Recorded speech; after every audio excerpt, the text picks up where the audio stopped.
Queridos, a paz do Senhor. Quem está feliz com Jesus, diga graças a Deus. Que bom retornar a esta igreja, a esta casa, e desta feita em mais uma edição do Congresso Profético Internacional, 19º, né? 19º Congresso, e eu acredito que dos 19 eu preguei em 17 ou 18, quase isso. Esta casa também é minha casa. Eu sempre digo, desde o primeiro templo da Lírio, que eu prego na Lírio. Significa que eu caminhei com ela cada vez que ela cresceu e mudou. E aqui estamos. Eu disse domingo, terça-feira, na nossa igreja em Feira de Santana, que o pastor Rogério Dantas é daqueles amigos que qualquer pessoa precisa ter pelo menos um. E certamente você não terá muitos. As pesquisas dizem que uma amizade que já ultrapassou 7 anos, já se consolidou como uma amizade para o resto da vida. Está provado isso em algumas pesquisas. E nós somos amigos há pelo menos 22 anos. Então que Deus nos preserve e nos ajude a manter esta comunhão constante, no nome de Jesus. Pastor Daniel, uma alegria revê-lo e ouvi-lo. O senhor é um presente de Deus para o Brasil.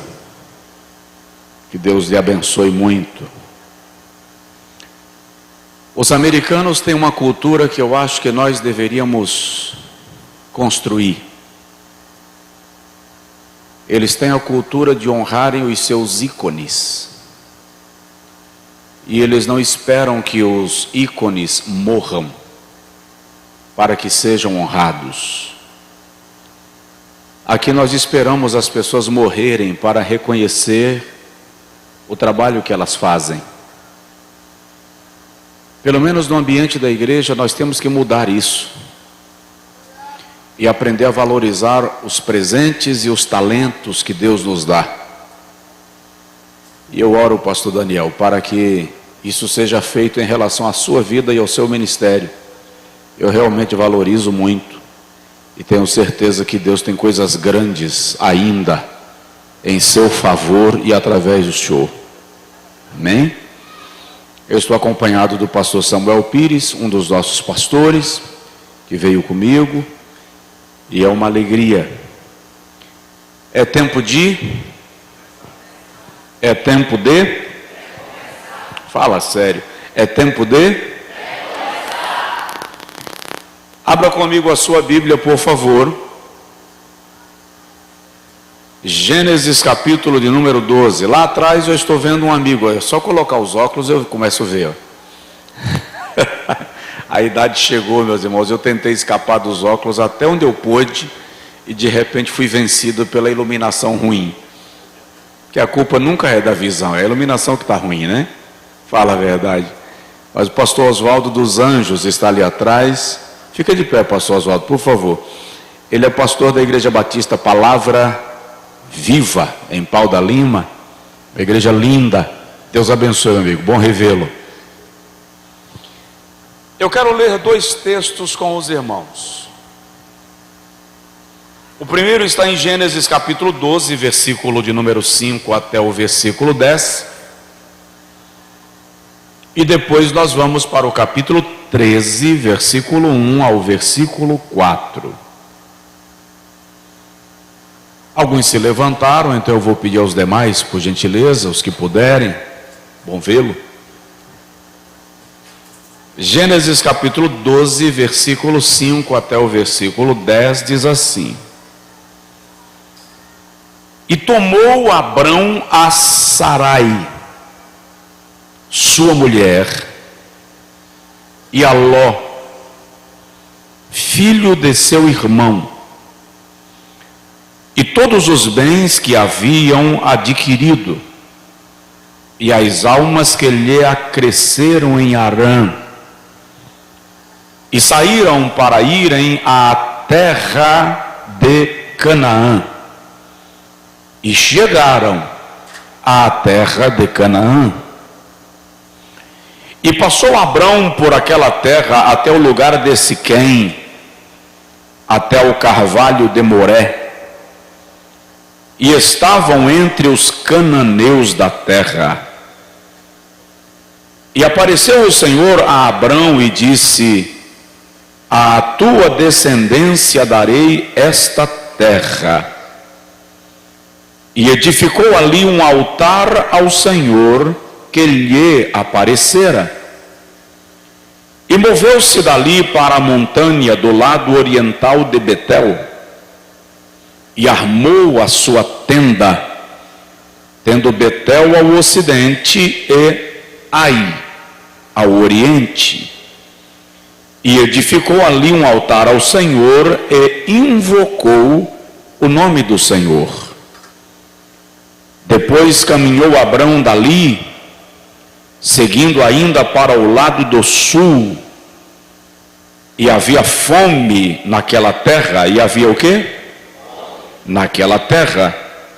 E desceu Abrão ao Egito para peregrinar ali, porquanto a fome era grande na terra. Capítulo 13. Subiu, pois, Abrão do Egito. Veja que no capítulo 12 ele vai para o Egito. No capítulo 13 ele volta do Egito.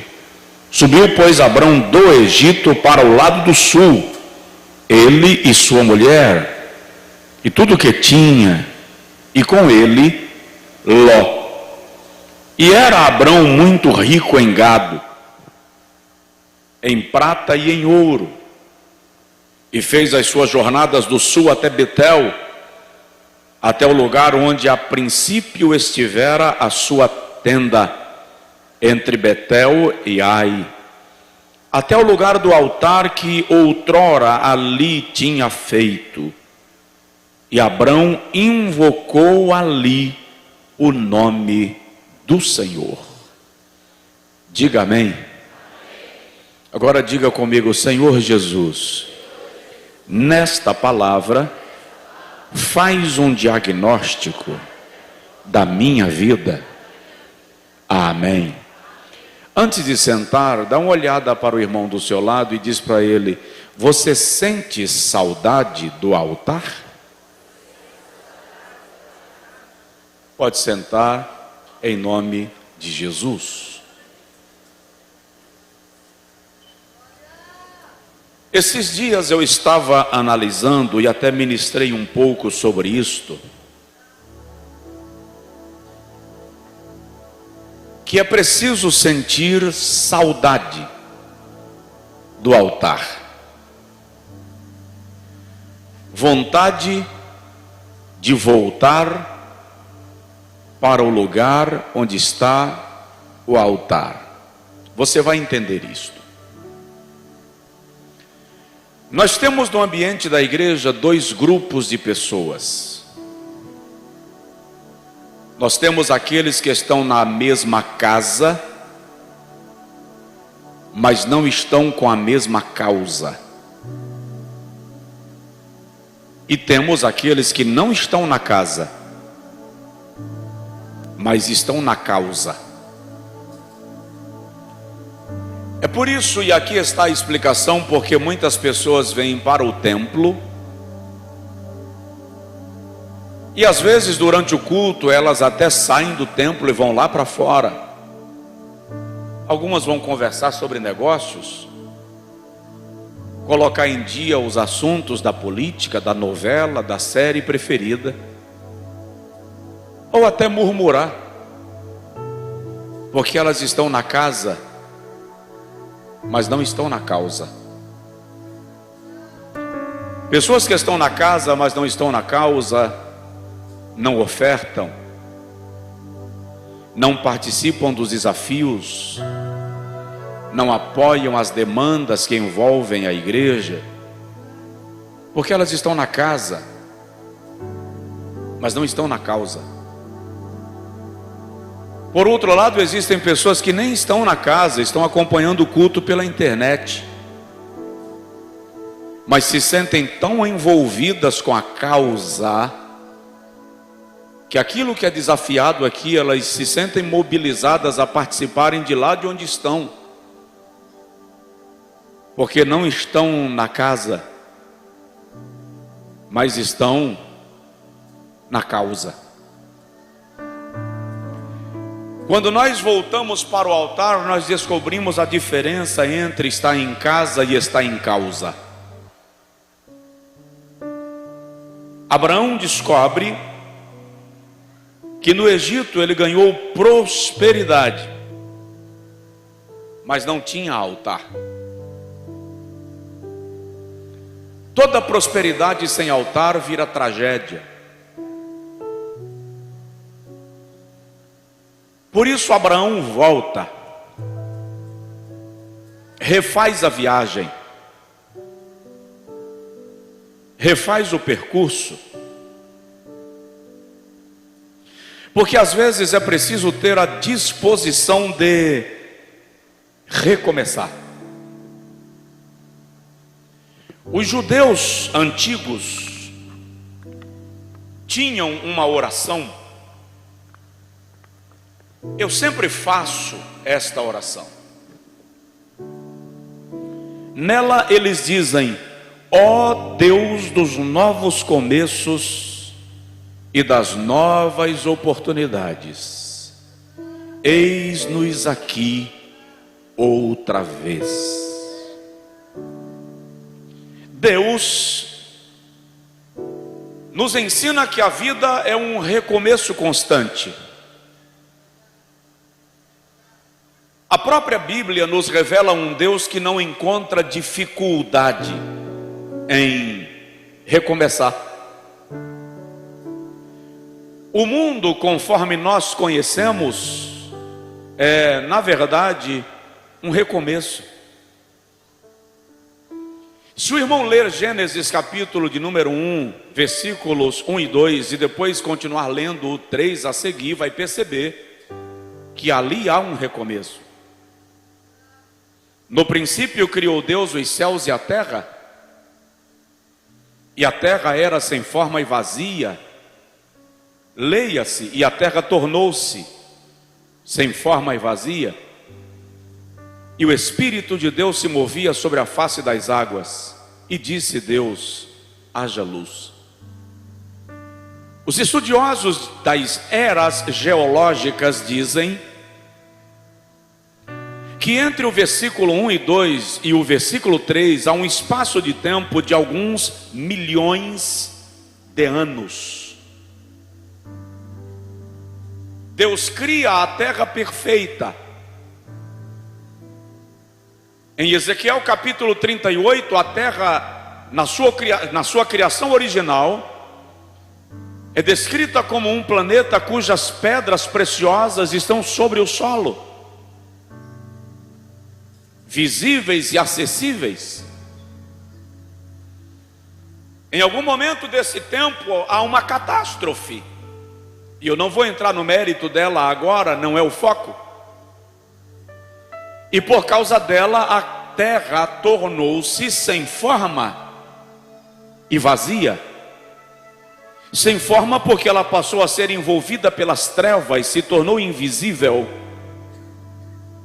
Vazia porque toda a vida que havia nela foi destruída. E Deus de repente decide recomeçar quando Ele declara: haja luz. Ele estava recomeçando. Deus recomeçou outra vez em Noé, quando toda a vida humana foi exterminada pelo justo juízo divino,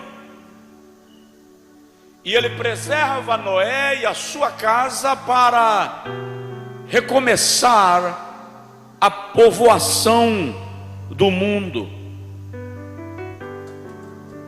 Deus recomeçou em Adão. Adão peca, é expulso do jardim, mas o Criador dá à criatura todas as vias e recursos para que ele recomece fora do Éden. E sabe, eu estava lendo e percebi que tirar Adão do Éden não foi punição, foi preservação. Se Deus mantivesse Adão no Éden e ele tivesse comido da árvore, do fruto da árvore da vida, ele estaria condenado à morte eterna e indefinitiva. Então Deus, para preservá-lo de uma tragédia irrevogável, o tira do Éden, de modo que eu e você devemos entender que tem coisas que Deus toma de nós, não é para nos punir, é para nos preservar de uma tragédia maior. Ele estava revelando que é possível recomeçar. Jesus, que alguns teólogos chamam de o segundo Adão, é um recomeço. A aliança quebrada no Éden é reconstruída no Calvário. E Deus está formando uma geração de santos, salvos, criaturas em cuja natureza Ele reproduz a sua natureza para que sejamos semelhantes a Ele. Isto é um recomeço. É preciso recomeçar todas as vezes que nós percebemos que saímos da ideia original. O que te motivou a começar? O que te motivou à fé? O que te motivou ao ministério? O que te motivou à empresa onde você trabalha e empreende? Por alguma razão você perdeu o ânimo, a motivação, o foco, a disposição. E todas as vezes que nós perdemos a razão pela qual começamos, é necessário parar e recomeçar, retomar.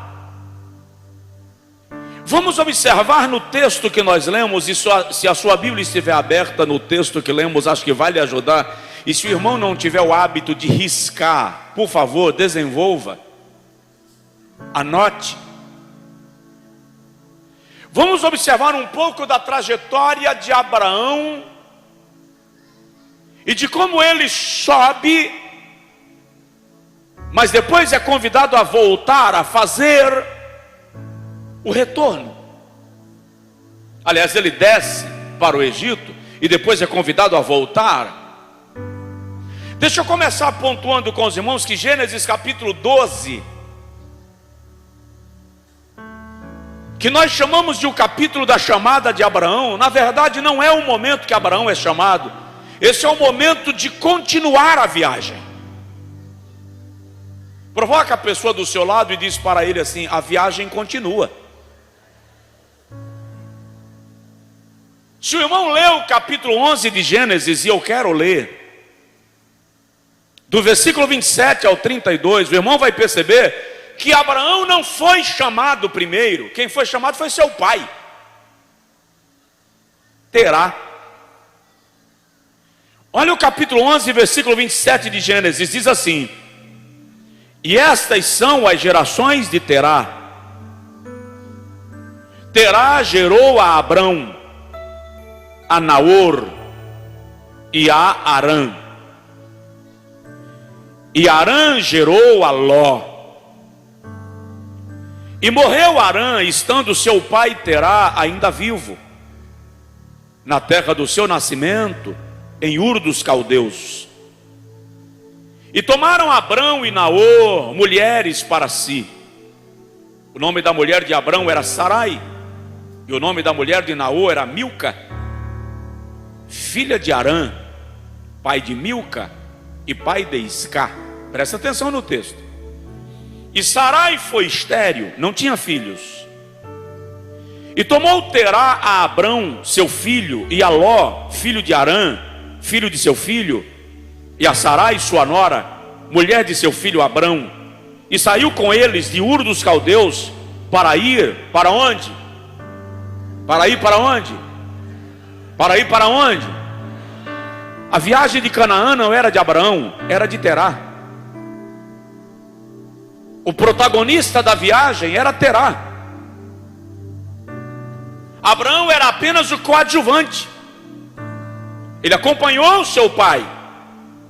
Naor, o outro filho, ficou em Ur dos Caldeus com Milca. Terá sai de Ur dos Caldeus para Canaã, e Abraão vai com ele, e vai com a sua mulher Sarai e com o sobrinho Ló. Versículo 32, 31. E saiu com eles a Ur dos Caldeus para ir à terra de Canaã, e vieram até Arã e habitaram ali. Presta atenção. Se você parou para prestar atenção no texto, viu que existem 3 Arãs no texto. Um Arã é filho de Terá, irmão de Abraão, ou irmão de Abrão e pai de Ló. O outro Arã é pai de Milca. E não é o mesmo, porque ele diz pai de Milca, que também é pai de Isca. Ele não diz que também é pai de Ló. Então é outro Arã. E tem o terceiro Arã, que é um lugar onde Terá parou para habitar. O primeiro Arã, pai de Ló, foi morto. E o texto diz, estando seu pai Terá ainda vivo. A tradição diz que Arã, filho de Terá, pai de Ló, foi morto por Nimrod. Quem é Nimrod?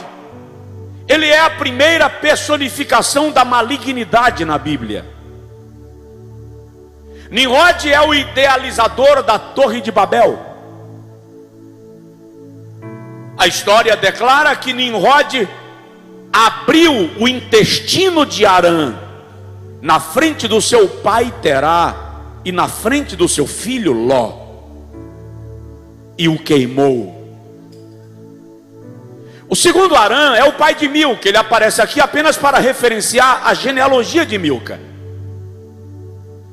Mas o terceiro Arã é um lugar, é uma cidade, é uma aldeia, é uma região. E Terá sai de Ur dos Caldeus para a terra de Canaã. Quando seu filho Arã morre, ele decide não permanecer em Ur dos Caldeus e vai para Canaã. Mas no meio do caminho ele encontrou um lugar chamado Arã. E ele parou em Arã e morou ali. E a Bíblia diz no versículo 32 que Terá morreu em Arã. Presta atenção nisso. Quando você foca nos traumas, nas dores, nas crises, no ventre rasgado, você petrifica no lugar que te faz lembrar o teu sofrimento. Terá chega em Arã, e por alguma razão ele para em Arã, e analisando do ponto de vista da psicologia, quando ele perdeu seu filho Arã, ele chega em Arã e o lugar ativa o trauma. E quando ativou o trauma, ele parou e ficou ali e morreu ali. O que significa dizer que eu e você precisamos tomar cuidado para que os nossos traumas não nos paralisem. O seu destino não é na terra do trauma, o seu destino é Canaã. A viagem continua. É por isso que agora no capítulo 12 o Senhor aparece a Abrão para dizer: sai-te da tua terra, da casa do teu pai. De que terra, gente? A terra dele era Ur dos Caldeus, não era Arã. Por que da casa do teu pai, se o pai dele já havia morrido? que o Senhor está dizendo a Abrão não fique preso na mesma armadilha que o seu pai ficou. A viagem continua, o destino continua à frente. Saia do seu lugar e caminhe. A trajetória precisa dar sequência. É isso que nós aprendemos aqui. Continue a viagem. Eu não sei qual foi o teu trauma, e eu não sei o que te paralisou, o que te deixou petrificado, com a sensação de incapacidade, de vergonha, de desânimo. Você encontrou o teu Harã e decidiu que é ali que você vai morrer. E esse final de sábado, o Senhor está dizendo apenas a você: a viagem continua. A viagem continua, não pare. Provoca seu vizinho novamente e diz para ele: a viagem continua. Analise o que você começou a fazer e parou porque te desanimaram. Porque você perdeu alguma coisa ou alguém. Porque você decidiu que você é indigno. Essa semana eu estava atendendo uma senhora e ela disse: sabe, pastor, a sensação que eu tenho é que eu sou indigna de Deus. Eu disse para ela: não é sensação, é fato. Nós somos indignos dele. Não estamos aqui porque somos dignos, estamos aqui porque ele decidiu nos amar, e no seu amor ele nos deu a chance da graça e da salvação. Mas para a viagem continuar, eu tenho que te dizer algumas coisas. E uma delas é: não ignore as bases. Olha o texto: não ignore as bases. Versículo 5: e tomou Abrão a Sarai sua mulher, e a Ló, filho do seu irmão, e todos os bens que haviam adquirido, e as almas que lhes se acresceram em Harã, e saíram para irem à terra de Canaã, e chegaram à terra de Canaã. Presta atenção, eu já vi muito pregador criticando Abraão por ter levado Ló. Deixa eu te situar. O pai de Ló morreu. Ló ficou órfão. Então quem assume a paternidade de Ló é Terá, o avô. Mas Terá também morreu. Assim sendo, quem tem que assumir a paternidade de Ló é Abrão, que é o filho mais velho de Terá. É uma questão de paternidade, de responsabilidade. Ei, existem responsabilidades das quais você não pode fugir. Se Deus quiser te livrar delas lá na frente, Ele vai criar um mecanismo. Mas você precisa, às vezes, caminhar com responsabilidades que você não gostaria. Mas o que eu quero que você entenda é: se você vai continuar a viagem, o texto diz que Abrão tomou a sua mulher, a Ló, todos os bens que ele adquiriu em Harã, e todas as almas que se acresceram à sua casa. O que isso significa? Que você não pode recomeçar deixando para trás aqueles que Deus colocou sob os teus cuidados.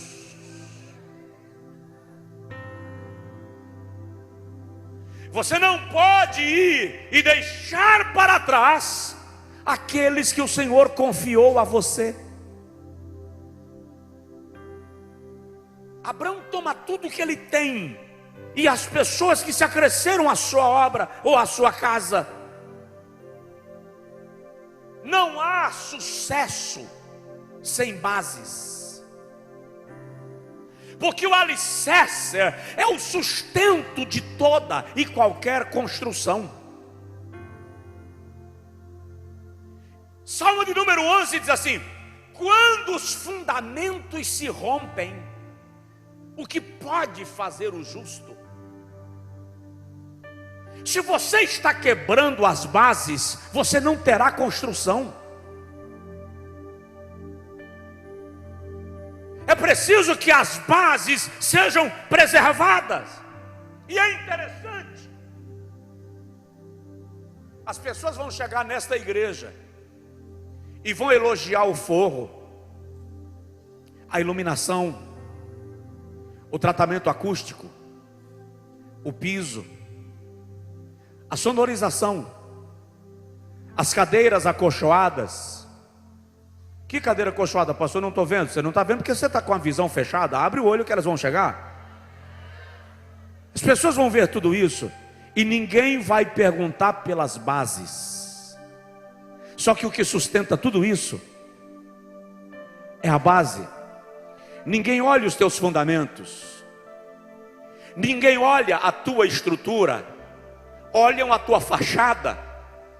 Mas é preciso lembrar que fachada sem base não suporta o vento. Existem pessoas na sua vida que elas não têm visibilidade, mas a razão pela qual você está de pé são estas pessoas invisíveis, que são bases. Eu disse outro dia para alguém: a mulher do pastor não tem que ser pregadora, mulher do pastor não tem que ser pastora, não é necessário. Se ela cumprir o distinto ministério de ser esposa dele, ela está cumprindo o seu mais honroso ministério. Ela é a base. Eu recebi um pastor na nossa igreja em Feira de Santana.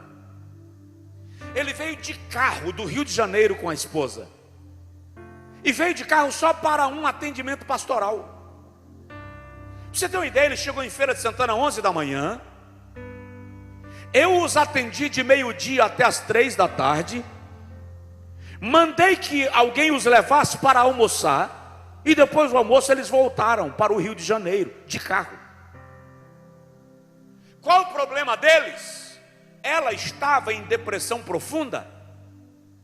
Uma mulher com pós-doutorado em educação, em depressão profunda. E depois que eu ouvi o pastor falar de toda a questão e a problemática, eu olhei para ela e disse: agora eu não quero saber do seu problema na perspectiva dele, eu quero saber do seu problema na sua perspectiva. Porque na perspectiva dele, ele já acabou de me descrever tudo o que ele acha. A senhora não acha, a senhora sabe qual é o ponto gatilho. Quando começou a sua depressão? Ela disse: quando eu fui consagrada a pastora. Eu disse: e por que problema a senhora entrou em depressão por ser consagrada a pastora? Ela disse: porque eu não sou pastora, o pastor é ele. Eu olhei para ele e perguntei: e qual é o problema, pastor? Ele disse: como pode ela ser a minha esposa e não querer o ministério? Eu disse: mas ela não está rejeitando o ministério, ela está rejeitando o título. O ministério ela abraçou quando se casou contigo. A mulher do médico não tem que ser médica, a mulher do advogado não tem que ser advogada, a mulher do juiz não tem que ser juíza. Por que a mulher do pastor tem que ser pastora? Estamos colocando fardos que Deus não colocou. Eu olhei para ela e perguntei: amada, o que a senhora gostaria de fazer? Ela disse: pastor, eu sou educadora, eu tenho vontade de ir nas comunidades do Rio, fazer turmas de alfabetização, educar idosos, ir debaixo da ponte levar roupa e comida. Eu tenho vontade de abrir um lar de idosos, uma casa de apoio para moradores de rua. Eu olhei para ele e perguntei: pastor, o senhor está perdendo a esposa por causa de um título de pastora, quando ela pode gerar muito mais resultados sem esse peso que Deus não deu para ela? Ou seja, em nome da posição, nós perdemos a disposição. Em nome do título, nós perdemos o ministério. Estamos impondo um peso que o Senhor não quis colocar. Um engenheiro calculista esteve aqui projetando o peso dessa laje. Só pode colocar sobre essas colunas o peso que o cálculo determinou que fosse colocado. Quando você coloca sobre uma carroceria mais peso do que o sistema de amortecedor suporta, a carroceria senta e o carro não anda. É preciso identificar o lugar de cada um no corpo de Cristo, porque Cristiano Ronaldo, o melhor jogador do mundo, no gol, vai perder o jogo. Ele não é goleiro. Então entenda, não ignore as bases. Quais são as bases? Pessoas. Abraão levou todas as almas que foram acrescidas a ele. Eu preciso lhe provocar. Deus não é atraído a esse lugar por causa da construção. Deus não é atraído a esse lugar por causa do luxo. Deus não lida com prédios. Deus não lida com granito. Deus é atraído a esse lugar por causa das pessoas que vêm aqui. Nós queremos o melhor para Deus e Ele é glorificado nisso, é fato. Deus é glorificado na excelência e no melhor. Mas o que atrai Deus a esse lugar são pessoas, as bases são pessoas. Se você quer recomeçar, não ignore as pessoas que Deus colocou debaixo dos teus cuidados. Você é responsável por elas. E quer saber mais? No dia do encontro, Deus vai lhe perguntar por eles. Onde está teu irmão Abel? Deus vai perguntar a você por pessoas que Ele colocou sob seus cuidados. Onde está seu irmão Abel? Caim diz: sou eu, porventura, guardião do meu irmão. Benihim diz: quem não é guardião do seu irmão é assassino dele. Se você não se sente responsável por proteger aquele a quem Deus colocou sob teus cuidados, significa que você está com disposição de vê-lo sendo destruído. Então, eu vou repetir: não ignore as bases. Fala com alguém perto de você: não ignore as bases. Terceira lição que nós aprendemos aqui: quem vai recomeçar precisa edificar.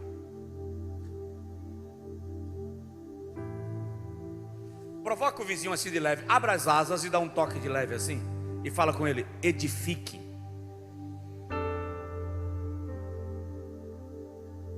Olha o versículo de número 7 e 8. E apareceu o Senhor a Abrão e disse: à tua descendência darei esta terra. E edificou ali um altar ao Senhor. Edificou o quê? Um altar ao Senhor. Deixa eu dar uma pausa. No Antigo Testamento, todos os lugares onde Deus aparece, se edifica um altar. E onde se edifica um altar, se apresenta a Deus um sacrifício. Onde há um sacrifício, há uma oferta. Onde há uma oferta, há uma promessa. Primeiro Abrão edificou um altar, versículo 8. E moveu-se dali para a montanha do lado oriental de Betel, e ali edificou a sua tenda, tendo Betel, casa de Deus, ao ocidente, e Ai, que significa monte de lixo, ao oriente. Preciso lhe dizer isso. Observe onde você constrói a sua tenda. Fique mais perto de Betel do que do monte de lixo. Mas vamos lá. Abraão construiu duas coisas: um altar e uma tenda.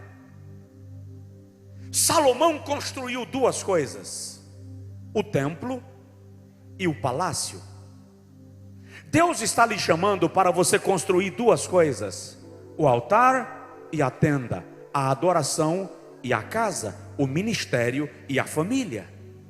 Quem edifica um e destrói o outro, não edificou. Primeiro ele edifica um altar, lugar de adoração. Como está a sua adoração e o seu culto? Como está o seu louvor e a sua fé? A sua vida espiritual? Você esfriou, desanimou? Edifica um altar? Estamos tão ocupados com tantas coisas que acabamos esquecendo do altar. Lá em Amós, Ageu, profeta Ageu, o Senhor diz assim: é justo vocês morarem em suas casas luxuosas, enquanto a minha casa está em abandono? Por isso vocês plantam e não colhem, e o que colhem não é suficiente. Comem e a fome não é saciada, bebem e a sede não se vai, recebem um salário e não dá para pagar as contas, porque a minha casa está em abandono. Então você precisa edificar altar, cuidar da casa de Deus e da adoração. Mas para com essa agonia de cuidar da casa, de cuidar do altar e ignorar a tenda. Tem muita gente fazendo tanto a obra de Deus que esqueceu do Deus da obra. Virou um hiperativismo, um pragmatismo doentio. Não cuida mais da família, não cuida mais dos filhos, não cuida do cônjuge. Quando foi a última vez que o teu filho te viu? Quando foi a última vez que você saiu para tomar sorvete com a tua filha? Quando foi a última vez que você saiu para jogar bola com o teu filho? Ah não, eu estou ocupado fazendo a obra de Deus. Ah é? Cuidando do altar e ignorando a tenda?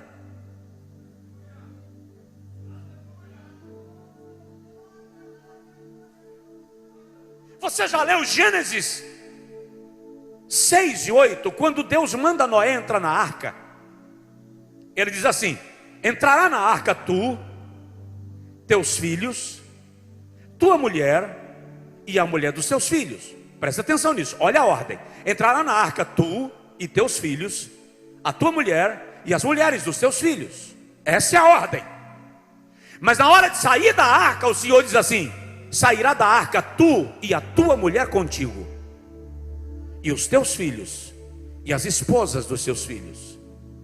Para entrar na arca entrarás tu e teus filhos, a tua mulher e as mulheres dos teus filhos. Mas para sair da arca sairá tu e a tua mulher contigo, depois os teus filhos e as esposas deles. Preste atenção nisso. Se Noé tivesse obedecido a Deus na saída da arca, no dia que ele estava bêbado na tenda, quem lhe teria visto nu não teria sido Cã, teria sido a sua mulher. Porque quando você quebra a regra que Deus estabelece para você, por mais simples que ela seja, a pessoa inadequada vai ver aquilo que não é para ser visto.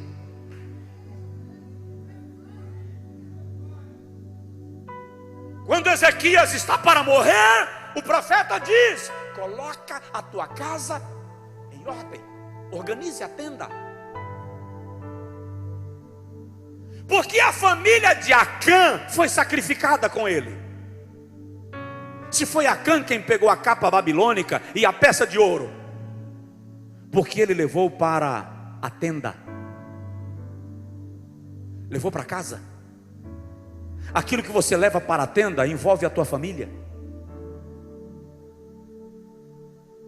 E a ordem de Deus hoje para nós é: edifique altares, mas edifique tenda. Estou muito ocupado com a igreja, estou muito ocupado com a obra, estamos em construção, estamos em reforma, estou trabalhando muito para que as coisas fiquem no lugar. Não ignore a tenda. preguei numa igreja certa feita. Pastor da igreja, um homem muito renomado no estado. E ele me disse: conversa com a minha filha que está desviada e está entregue. E eu fiquei hospedado na casa dele. Era um senhor muito sistemático. Alguém me disse: ele não leva ninguém na casa dele nem para o almoço. Se ele te hospedou lá, Deus fez um milagre. E eu fui conversar com a filha dele. E ela disse assim: pastor, o meu pai é um excelente pai. E é um excelente pastor. Mas ele não consegue ser as duas coisas ao mesmo tempo. No dia que meu pai jubilar, eu volto para a igreja. Quando foi anunciada a jubilação dele, o vice-presidente me telefonou e disse: olha, o pastor fulano quer que você seja o pregador da jubilação. E eu fui. E na hora do apelo, a filha dele se levantou chorando e veio à frente entregando a vida a Jesus. Eu desci do púlpito para abraçá-la e ela disse: eu lhe disse que quando ele jubilasse eu voltaria para a igreja. Estou cumprindo a minha palavra. Porque nós nos dedicamos tanto ao altar que ignoramos a tenda. Ou nos preocupamos tanto com a tenda que ignoramos o altar. Às vezes estamos tão preocupados com o dinheiro, com o salário, com a empresa, com o trabalho, porque a minha família precisa, que ignoramos a obrigação de trazer a família para o altar. Então lhe oferecemos o carro, o dinheiro, a escola, a melhor moradia, mas não lhes oferecemos a presença de Deus. Todo extremo é perigoso. Edifique. Vamos mais. Temos mais a aprender aqui no texto. Quarto lugar, preste atenção nisso. Você vai recomeçar. Você está edificando tenda, está edificando altar, não ignorou as bases, mas sempre haverá uma crise a ser vencida.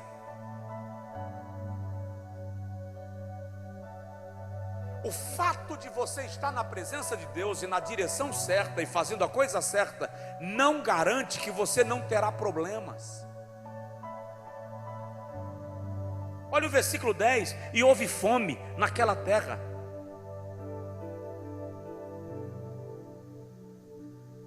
E Abraão, por causa da fome, desce ao Egito. Historicamente, ele morou no Egito cerca de 6 ou 7 anos. Se eu tivesse feito como Deus manda, eu não teria problemas. Errado. Você vai ter problemas obedecendo a Deus. A diferença é que na desobediência a responsabilidade é tua, e na obediência a responsabilidade é de Deus. Ele cuida. Jesus estava no barco e veio tempestade. Ló era homem íntegro, temente a Deus, e se desviava do mal, e a sua vida virou uma tragédia. Davi, na presença de Deus, teve problemas. Aliás, Davi só teve problema depois da unção. Até ser ungido, um leãozinho, um ursinho de pelúcia. Depois da unção, o irmão, o rei, o exército. Fala com a pessoa do seu lado: unção traz problemas. Há problemas que você só tem por causa da unção. E aí, vai abrir mão dela para não ter problema? Vai haver crise, vai haver luta. Você olha para a fachada e não faz ideia de quanto cada pedra pesou para ser colocada na estrutura, para que a fachada ficasse pronta. Você olha para as pessoas e dizem: ah, como eu queria estar como ele está. Como eu queria ter o casamento como ele tem. Ah, como eu queria estar dirigindo o carro que ele dirige. Ah, é? Você faz ideia da quantidade de leão que ele tem que domar todos os dias? Que ela tem que domar todos os dias? Você faz ideia de quantas batalhas vencidas e algumas não foram vencidas ainda? Estão em andamento. Ah, mas a pessoa com essa pele sedosa, com esse rosto alegre, leve, tão bem desse jeito, chega imponente, não é possível, esse indivíduo não tem nem problema. Não. Senta na cadeira dele. Lembra da história do bobo da corte que gostaria de ser rei? E no dia do aniversário dele, o rei perguntou: que presente você quer? Qualquer coisa que você me pedir, eu te darei. E o bobo da corte disse: ah, majestade, o que eu realmente gostaria, se eu lhe pedir, o senhor manda me matar. O senhor me manda para a forca. E o rei disse: não, fala, pode pedir, eu te darei qualquer coisa. E o bobo da corte disse: eu gostaria de ser rei, por um dia pelo menos. E o rei disse: você será rei?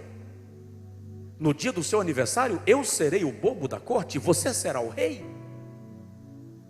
E no dia do aniversário, o bobo da corte foi empossado, e a coroa foi posta na cabeça dele, e o rei desceu e foi brincar com todo mundo, sem o peso da realeza. Mas cada vez que o rei olha para o bobo da corte, que virou rei, ele está inquieto no trono, e ele está suando muito, e ele não consegue ficar parado, e olha para cima, e olha para o povo, e ele não vê a hora de o dia terminar. E quando o dia termina, que ele desce do trono, ele, ufa, ai, sobrevivi. Majestade, eu tenho que te contar algo. E o rei diz: fale. Estão tramando contra a sua vida. Mas como estão tramando? Majestade, o senhor nunca olhou para cima do seu trono? Sim, olho sempre. O senhor nunca viu o quê? Tem uma espada pendurada em cima da sua cabeça, amarrada com um fiozinho de quase nada. Se aquela espada soltar, majestade, vai cair no seu crânio. E o rei disse para o bobo: aquela espada sempre esteve ali, desde o meu pai. Desde o dia que eu assumi o trono, ela está lá. É apenas uma forma de me fazer lembrar que a justiça que eu executo, antes de chegar lá, está sobre a minha cabeça. Você olha para a cadeira e pensa que acima da cadeira que essa pessoa que você deseja está sentado. Você não enxerga uma espada em cima dela, mas cada um de nós tem uma espada em cima da cadeira.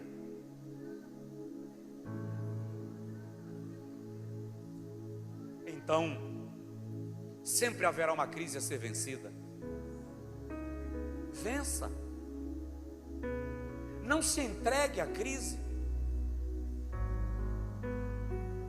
Não se renda à crise. Hoje eu estava conversando com a minha irmã, que mora nos Estados Unidos, e eu disse para ela: Ruth, toda mulher é chata.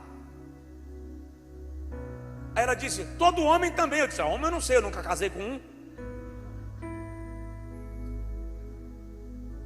O que eu quero dizer com isso? Você vai ter crise no casamento. Muda de casamento, arruma outra mulher, arrume outro homem, e você vai ver que você vai ter crise de novo. Você vai ter crise com os filhos, você vai ter crise na empresa, você vai ter crise no emprego. O meu filho chegou para mim e disse assim: pai, eu não quero ser pastor. Eu disse: mas por quê? Para passar o que o senhor passa? Quero não. Eu falei: ok, seja empresário. E aí o concorrente vem espionar a tua empresa para descobrir as tuas estratégias.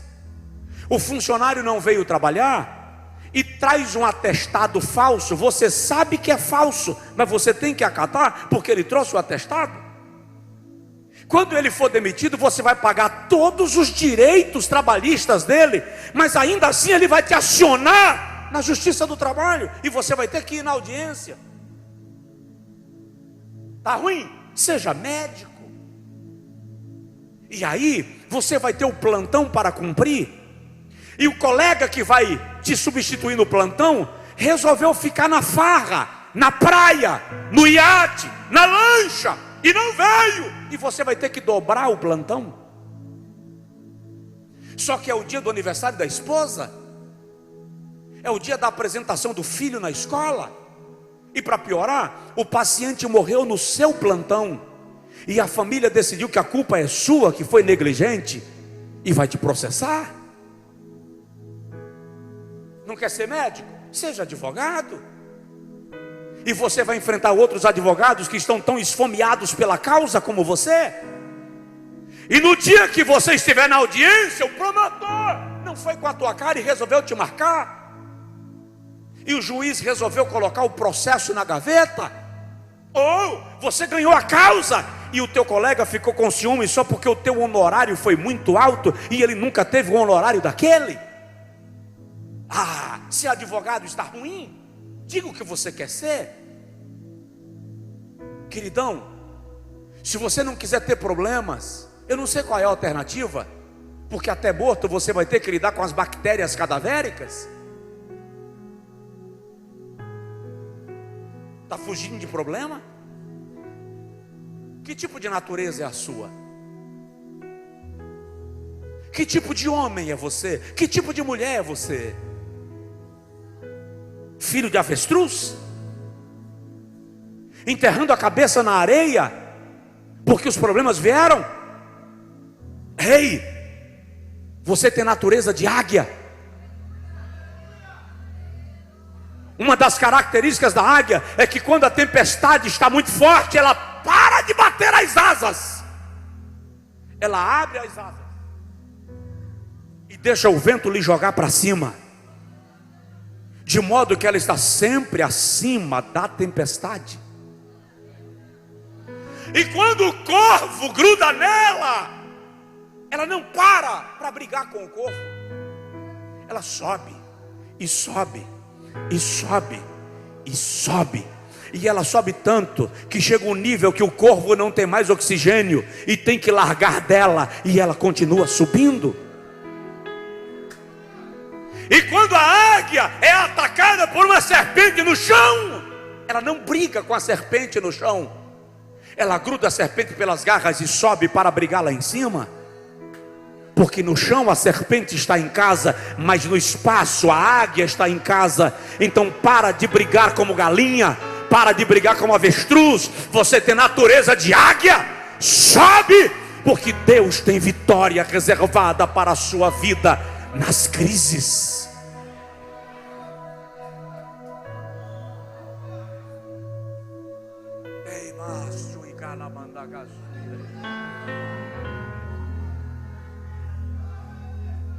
Você quer recomeçar como? Querendo vida fácil?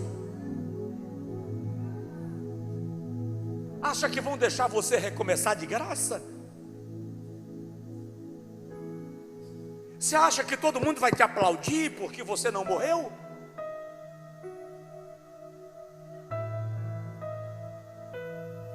Você está pensando que a vida cristã é um mar de rosas? Está vendo comédia romântica demais.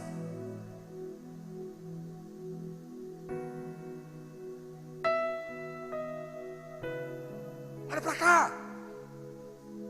Eu estava num momento difícil, ruim, cruel, morrendo. E depois do culto, uma irmã chegou para mim, e foi numa época que estava tendo suicídio de pastores, um atrás do outro.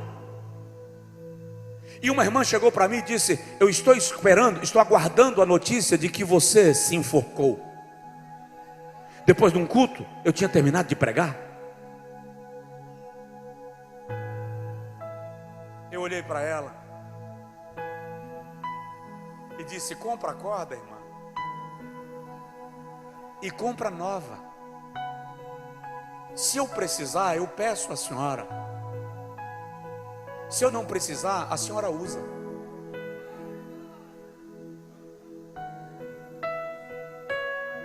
Existem pessoas torcendo para você morrer.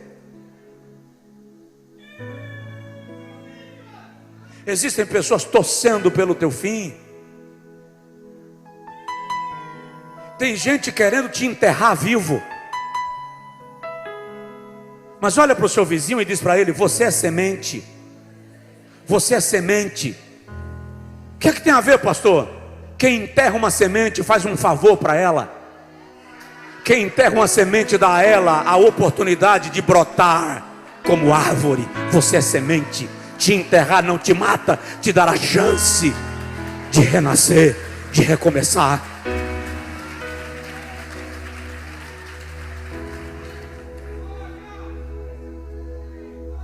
Vai ter crise. Mas a crise não é o teu paradeiro. A crise é a tua formação. Você está sendo formado e treinado para um novo nível. Oh, tem que parar.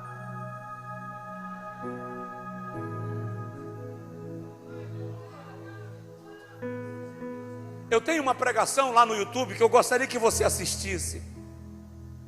O tema é Carvalho e Terebinto.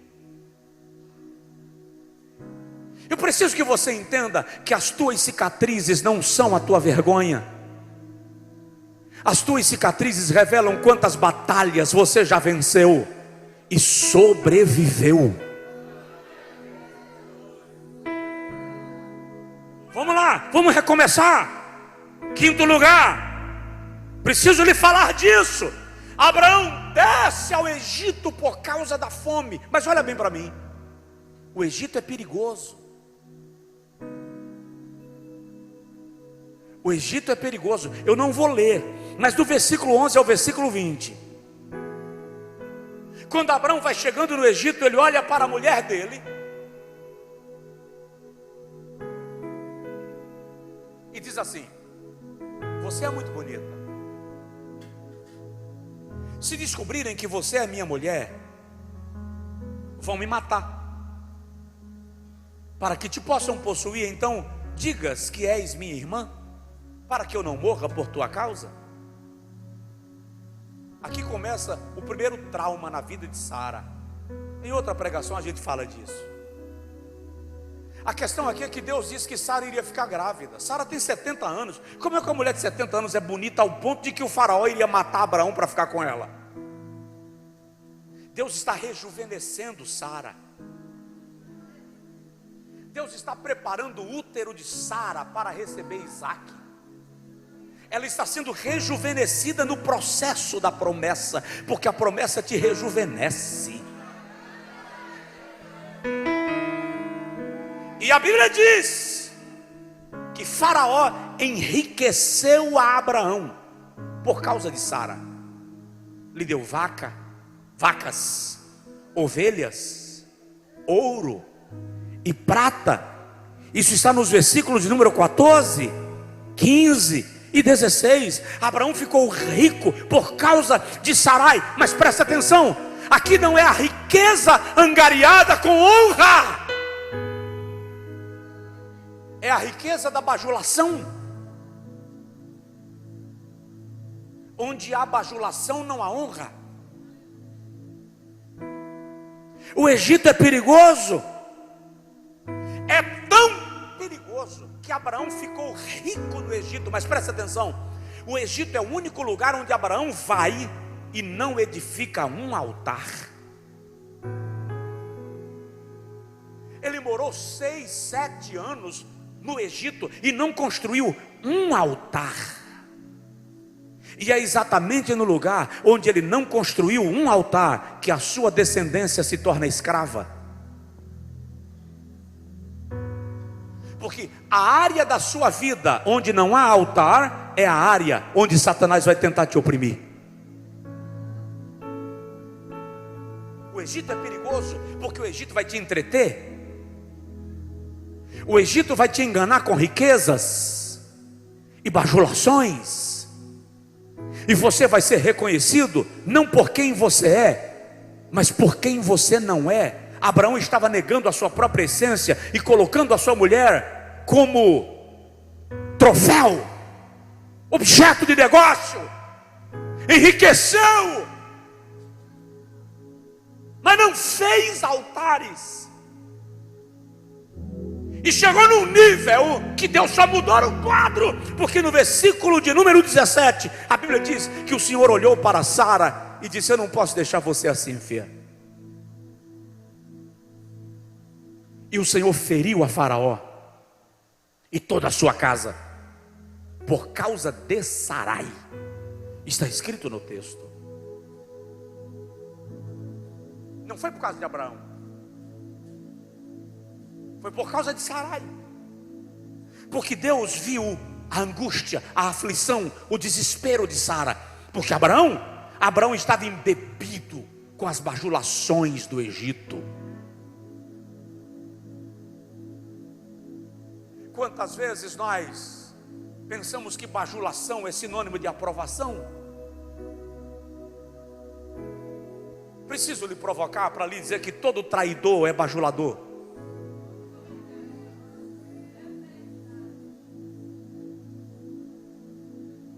Porque é na bajulação que ele maqueia o seu propósito.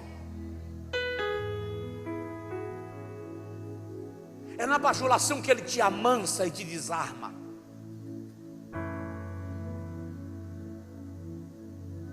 Eu disse para um líder que trabalhava comigo uma certa feita: você vai me trair.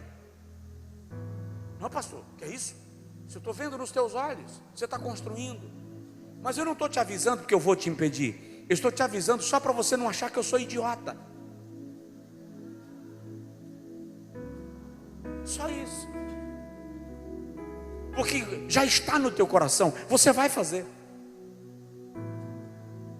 E sabe, irmãos, não conta para ninguém, por favor, tá? Eu vou fazer 48 anos. Chega uma certa idade que você não sente mais necessidade de não falar as coisas para agradar.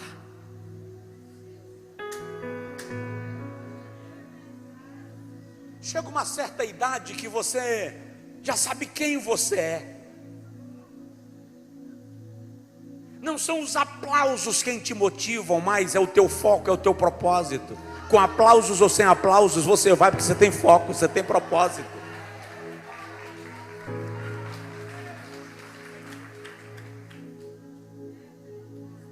Então, cuidado com as ofertas que parecem te reconhecer, mas na verdade estão te distorcendo. Eu vou concluir, e eu quero falar mais duas coisinhas. Capítulo 13, Abraão volta para o lugar onde ele havia edificado um altar. E voltou. Subiu, pois, Abrão do Egito para o lado do sul, ele e sua mulher e tudo quanto tinha, e com ele Ló. E era Abrão muito rico em gado, em prata e em ouro. Presta atenção, estava muito rico, mas não tinha altar. Riqueza sem altar é tragédia, fama sem altar é tragédia, salário alto sem altar é tragédia. A conquista de tudo que você sonhou sem altar não é sonho, é pesadelo. E Abraão volta do Egito, e a Bíblia diz que ele voltou, versículo 3: voltou para o lugar onde a princípio estivera a sua tenda, até o lugar do altar que havia edificado. Por que Abraão volta? Presta atenção, o altar vai te dar discernimento. Você vai perceber, o texto menciona pelo menos 3 discernimentos que Abraão teve. Versículo de número 6. Havia contenda entre os pastores de Abrão e os pastores de Ló. O altar te mostra onde está o foco da contenda. O altar te dá discernimento para perceber que o clima não é tão favorável como parece. Na tua frente está tudo bem, atrás de você uma guerra está acontecendo. Só o altar te mostra isso. Ele viu a contenda, ele percebe a contenda. E a Bíblia diz que Abraão chega para Ló e diz: não é bom que contendamos. Segundo, o altar te mostra o que te aperta. A Bíblia diz, no versículo de número 6, que a terra era apertada e não tinha capacidade para que eles habitassem juntos, e nem podia sustentar o seu rebanho. Antes de tomar decisões, descubra o que realmente está lhe apertando. Não atribua a alguém, a uma área da vida, o aperto que é de outra razão. Descubra o que lhe aperta, e só no altar você sabe disso. E o texto diz, quando diz que eles discutiam, o texto diz que os cananeus, versículo 7, e os perizeus habitavam na terra. Por que o escritor diz os cananeus, os perizeus habitavam na terra? O que isso tem a ver com a briga dos pastores de Ló, com a briga dos pastores de Abraão? Tudo a ver. O que o texto está revelando é que Abraão percebeu que eles estavam brigando entre si, e os cananeus e os perizeus estavam observando. Os inimigos ficam atentos quando a gente se divide, porque na nossa divisão nos enfraquecemos e criamos para eles a oportunidade de se tornarem fortes. E Abraão percebeu, e é por isso que Abraão chega e diz assim: Ló, não é bom que te contendamos. E presta atenção, olha o que o altar faz com você. O altar te desapega. Provoca teu vizinho e diz para ele: o altar te desapega. Abraão diz assim: Ló, decide o que você quer. Se você quiser ir para a direita, eu irei para a esquerda. Se você quiser ir para a esquerda, eu irei para a direita. Presta atenção, irmão. Por todas as razões, Abraão não precisava fazer aquilo. Primeiro, porque ele é o mais velho, ele é o patriarca, ele tem autonomia para decidir e dizer: eu vou para a direita e você vai para a esquerda. Ele não tinha que deixar Ló decidir. Segundo, a aliança de Deus era com ele e não com Ló. Então ele poderia ter dito: eu vou para a direita e você vai para a esquerda. Mas preste atenção, quem tem promessa não briga por lugar.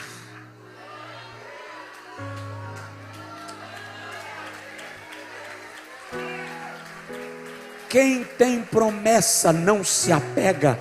Escolhe para onde você quer ir.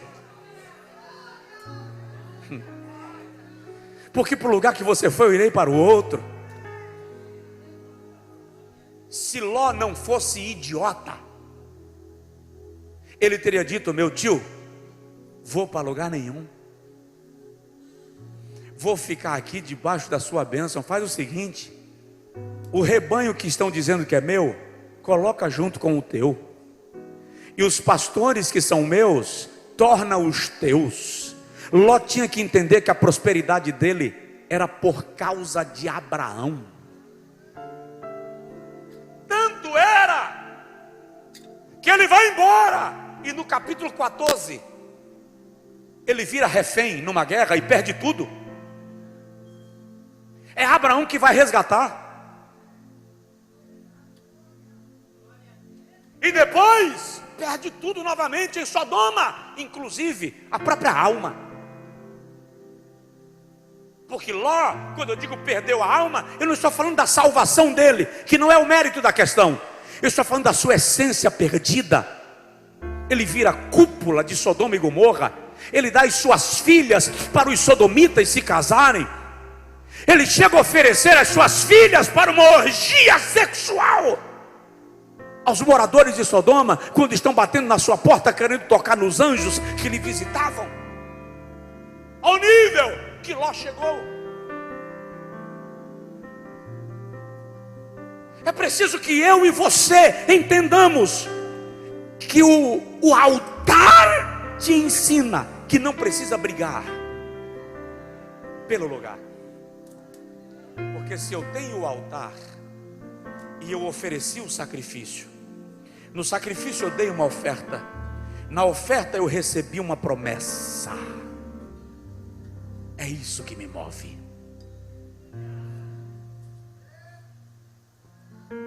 Você lembra quando H fica grávida? Gênesis 15. E ela pirraça a sua senhora. Pirraça, vocês conhecem essa palavra? Pirraçar? É porque eu sou do interior e do sertão, então de repente vocês não conhecem. Ela pirraça a sua senhora e a sua senhora lhe castiga e ela vai embora. Por quê? Porque H sabia, ela tem o que Abraão mais quer: a gravidez. Sara sabia que se ela fosse embora, ela abalaria o casamento de Abraão. Afinal de contas, você mandou embora a mulher com o meu filho no ventre. Acontece que não adianta ter a criança no ventre e não ter a promessa. Lá no deserto, Deus chega para H e diz: o H, volta para casa, te humilha debaixo da mão da tua senhora, porque você tem a gestação, mas a promessa é com ela.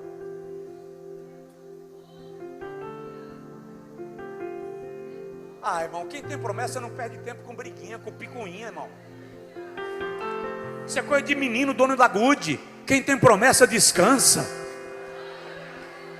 Para de ficar sem dormir. Deus não prometeu? Não. Olha bem com os meus olhos verdes.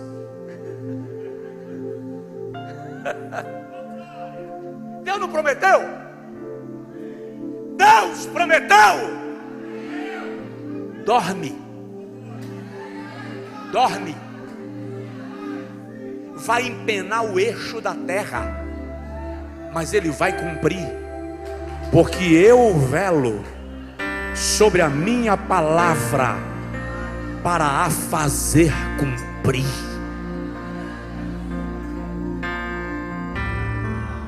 Ele não diz: eu velo sobre a minha palavra para a cumprir. Ele diz: eu velo sobre a minha palavra para a fazer cumprir.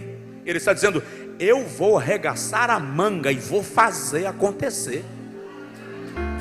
Eu vou trabalhar para isso. Aí eu concluo te dizendo: isso aqui é muito forte. Na verdade, isso aqui que eu vou dizer agora é uma provocação. Quando você volta para o altar, Deus te dá uma nova visão.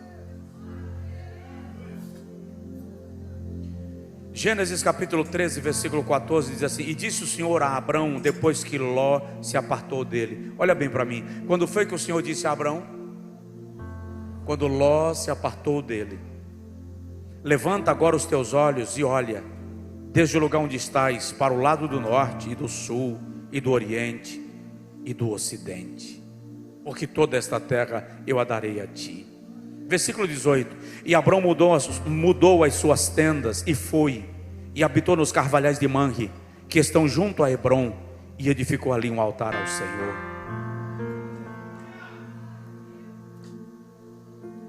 Não dá tempo de falar disso agora, mas o que o texto nos mostra é que Abrão fazia os caprichos de Ló contra os desejos da sua mulher, contra os desejos de Sara. Ele atendia os caprichos de Ló. Chega um momento que Deus tira Ló, e quando Ló sai, diz assim: então o Senhor disse a Abraão: levanta os teus olhos e vê. Ei, tem coisa que Deus só te mostra quando Ló vai embora.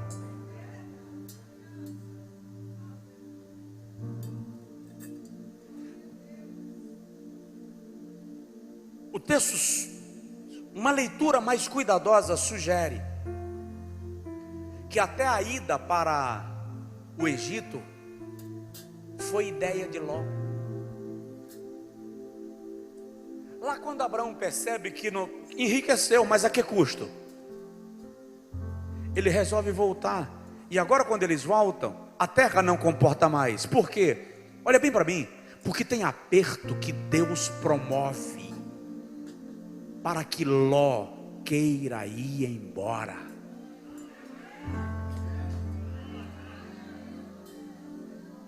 Porque o que Deus quer te dar não pode ser na presença de Ló. É quando Ló vai embora que Abraão também vai. Observe que Abraão não ficou morando ali. Ele mudou. Para onde? Para os carvalhais de Mamre. Pode ler o texto. Era o lugar que Sara sempre desejou morar.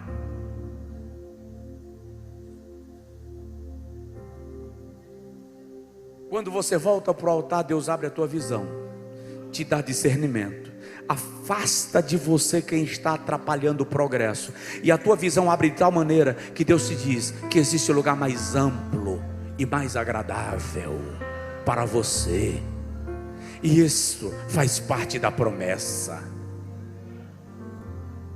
É tempo de recomeçar. Fica de pé, por favor.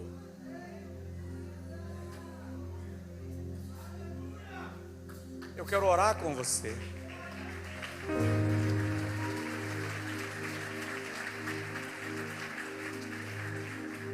Mas já que Deus te deu a chance de recomeçar,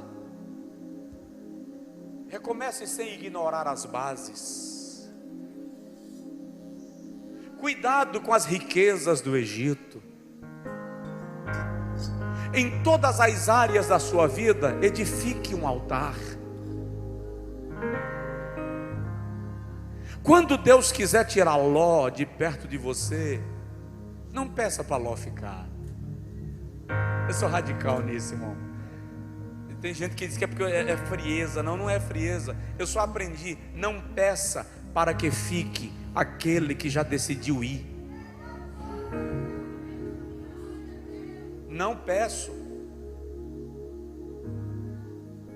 Deixa ir. Sodoma é melhor? Vai, filho.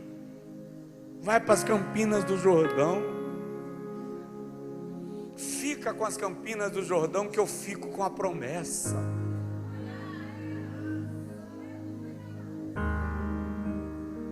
Tudo que Ló levou voltou no capítulo 14.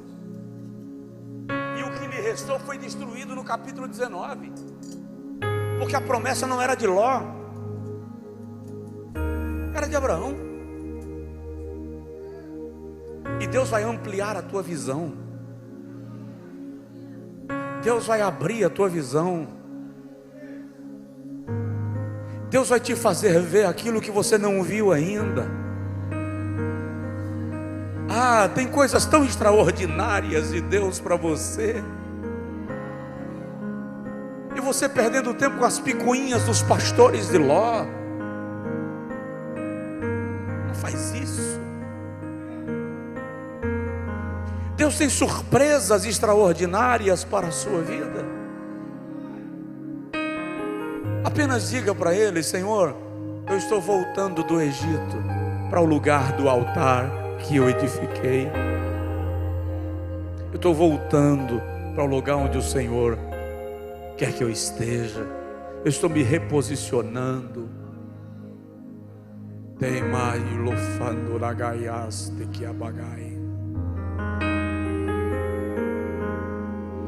E vou dizer uma coisa a alguém. Eu vou dizer da parte de Deus, leve a sério.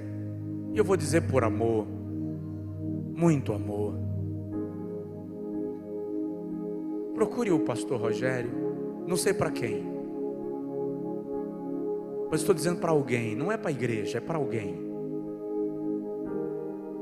Procure o pastor, peça perdão a ele, peça para que a Campina do Jordão não destrua tudo que você levou. Estou falando com alguém e falo da parte de Deus, e falo com muito amor. Não precisa ser agora não, procure depois. Senta com ele. Diz para ele: meu pastor, eu costurei, eu fiz, eu armei. Eu quero me retratar e quero sua bênção. Faz isso. Por que eu estou dizendo isso? Sei lá. Só sei que o Espírito Santo está mandando eu falar isso para alguém. E se o Espírito de Deus está mandando, Ele sabe. Não destrua a sua vida dando passos na direção errada e antes da hora. Não vai por esse caminho. Se Ló tivesse permanecido debaixo da bênção de Abraão, não teria perdido nada. Pastores, Abraão tinha uma capacidade tão ampla de lidar com as crises, que antes de Abraão morrer, ele comprou terras para Ismael, longe das terras de Isaque, para que eles não entrassem em conflito.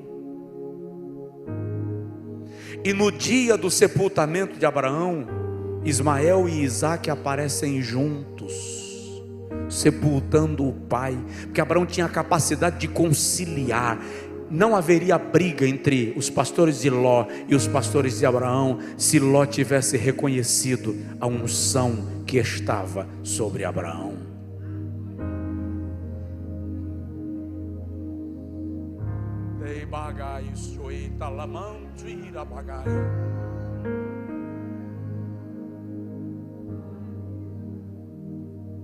Eu sei que uma bênção de Deus vem sobre aqueles que estão decididos a recomeçar e vão trilhar a via certa.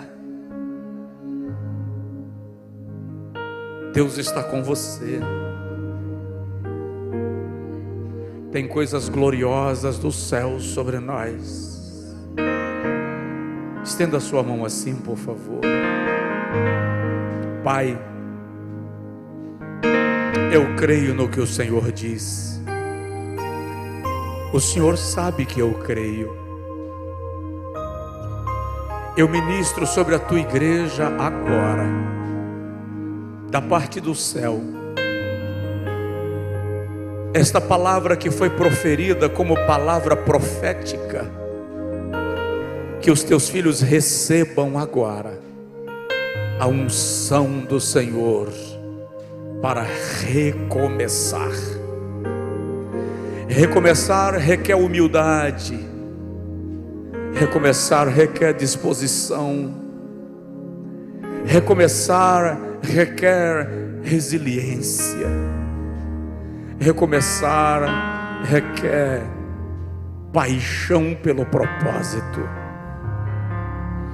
Eu ministro agora na vida dos seus filhos sobre o altar e sobre a tenda.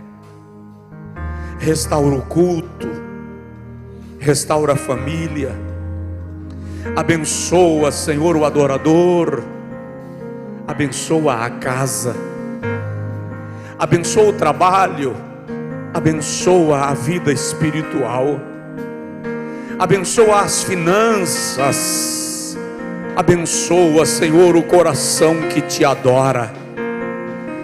Eu quero declarar nesta noite, em nome de Jesus, que o teu filho e a tua filha será cheio da tua presença, e ao sair daqui, sairá saltando como bezerros da estrebaria.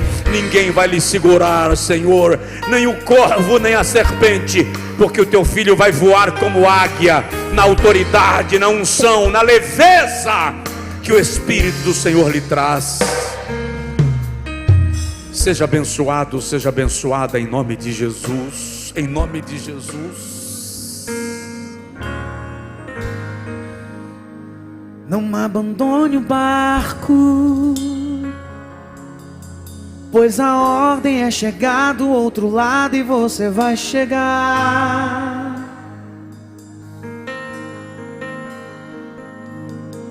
Não abandone o barco, pois esse seu deserto vai servir de testemunho para levantar alguém. de novo. Canta comigo.